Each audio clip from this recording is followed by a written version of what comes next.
जग्गा मो बापा माँ ते देखा कहते डाकिबी कि आस एबे देख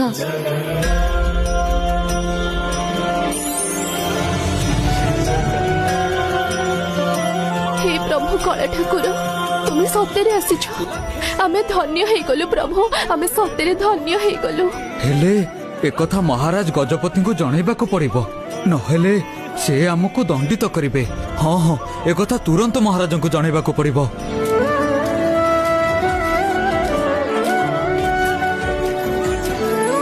बलराम मणिमा एबे कौन करूछंती? जग्गा एबे सोईची। महाराज आपण निजे कुड़िया घर को आसी सोमनाथ जो घरे स्वयं जगतर नाथ जगन्नाथ विराजमान करुछंती ताहा बड़ देउल ठारू कम नुहे।